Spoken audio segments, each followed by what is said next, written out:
Hello and welcome to my channel. My name is Rose Wright and I write and narrate Miraculous Ladybug fan fiction. A big thank you to Cameron who will be voicing Adrien, Plagg, Cat Noir, and Master Fu.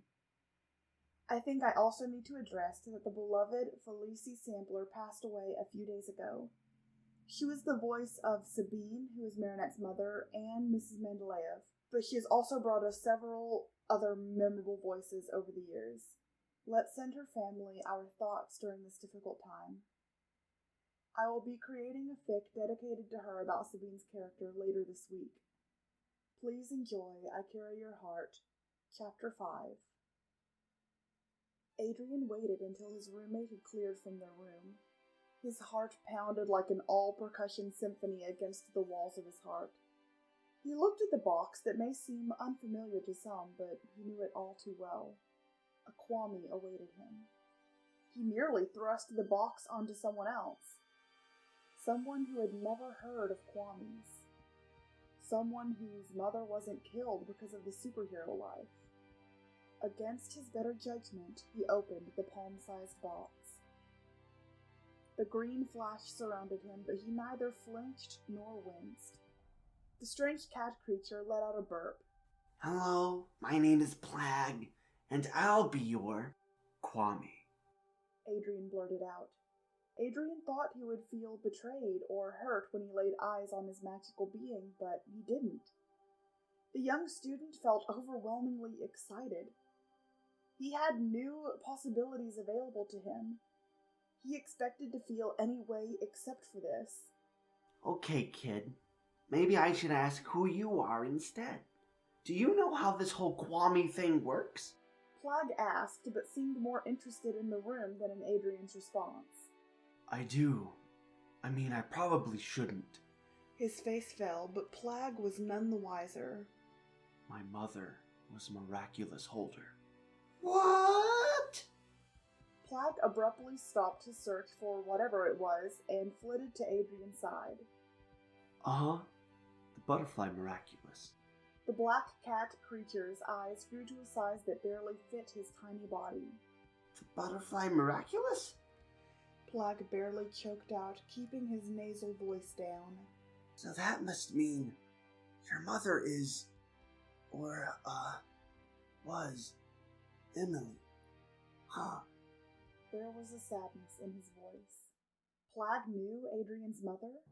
Did all kwamis know other Miraculous holders? Was that just part of the gig? A million questions swirled in his mind.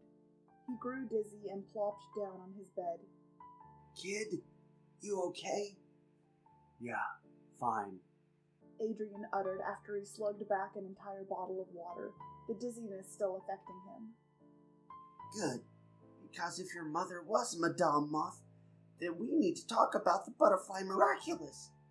Plagg had found some cheese in Adrien's mini-fridge that he was currently munching on. Adrien said nothing, but gestured for Plagg to continue. He cleared his throat. Well, you see, we have reason to believe that someone with evil intentions is using her Miraculous. Evil intentions, huh? And I'm supposed to believe you? Just like that? Adrien crossed his arms, staring at his new floating companion skeptically. Whatever, kid, but I need your help. You and Ladybug. Everyone will be in trouble if we don't find that Miraculous. Plagg nearly pleaded now. My mother passed almost 20 years ago. Why now? Adrien wanted to believe Plagg. He wanted to trust that maybe his mother's memory was still being kept alive, but he couldn't. Adrien had lost his mother once. He couldn't do it again. I feel Nuru, Emily's kwami, but something dark surrounds him. What is this, 20 questions or something? I need you to step up and be a hero. Can you do that? Adrien paused for a moment, then nodded. You mentioned Ladybug. Where can I find her? He recognized the name as she had been one of the heroes his mother was friends with 20 years ago. Could it possibly be the same Ladybug? Hey, well, I can't tell you that.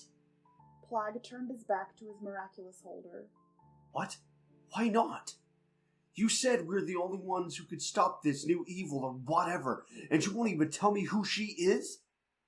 Adrien asked, with agitation rising in his voice. Honestly, kid, I can't tell you because I don't know who she is. But I do know she got her Miraculous today, just like you.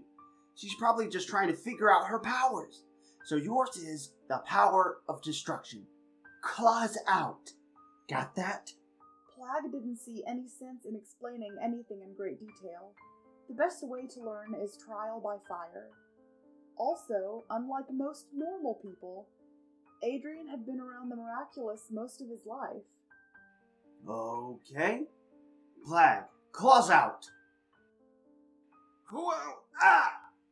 Ouch. This was harder than it looked. After 5 minutes of being a superhero, Adrien, or, Cat Noir, bounded into the side of a building. He sunk to the ground, rubbing his head. Hey, are you okay? When he raised his head, he saw a beautiful girl with familiar blue eyes, dressed in a red suit donned with black spots. Ladybug. His cheeks then automatically flushed pink. He meant to just think her name, not say it out loud. Yes? She appeared amused as she cocked her head to the side to look at him. Cat Noir staggered to his feet, attempting to regain his balance. My kwami mentioned you, so I guess we're partners. I'm Cat Noir. Now it was Ladybug's turn to blush. Partners? Her face flushed red at the word. She just noticed how handsome he was. His otherworldly eyes glowed green as he peered through a mop of messy blonde hair. His physique looked like God himself sculpted it. Her stare lingered far too long. Like what you see? He struck a pose, kissing his bicep. In your dreams, kitty cat. She teased and bopped the bell hanging from the neckline of his black leather costume. They already had a certain rhythm. It felt comforting and unlike any bond he shared with anyone else. Uh-huh, okay. Well, staring is gonna cost you, say, dinner, 8 p.m.? With you? She smirked. He feigned a hurt expression. Of course, milady. No one else around here is half as charming as me. He flashed his brilliantly white smile. Ladybug felt her heart skip a beat. No man has ever had this effect on her. Oh boy. How could she say no? You're awfully cocky for someone who crashed into a building a few minutes ago.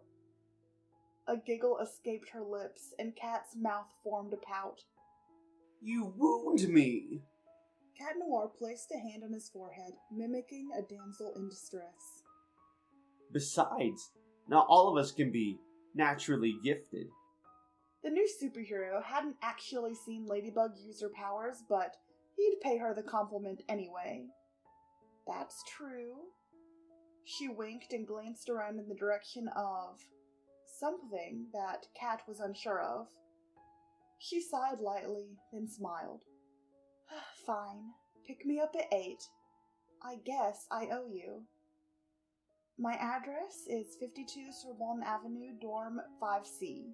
The black-clad superhero's breath caught in his throat. She was a student at Sorbonne University? Just like him? If that was the case, I probably already know her, he thought. Something wrong?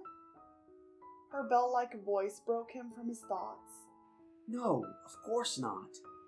With one fluid, suave motion, he took her hand and gently placed a kiss upon her knuckles. Until then, milady. Ladybug flew back to her dorm, having 3 hours until she needed to meet her partner. She could at least attempt to get ahead on some design projects. She closed the door behind her and sunk to the floor to catch her breath, eyes closed. Tiki, spots off. As soon as she detransformed, she heard a familiar voice from in front of her mere feet away. Her eyes shot open and settled on a small Chinese man in front of her with Alia hovering nearby. Greetings, Marinette. About the Miraculous. We need to talk. Thank you so much for listening. If you enjoyed this, please leave a comment telling me that you did and subscribe while you're at it. I can't believe I'm nearly at 100 subscribers. Thank you guys so much. As always, stay miraculous.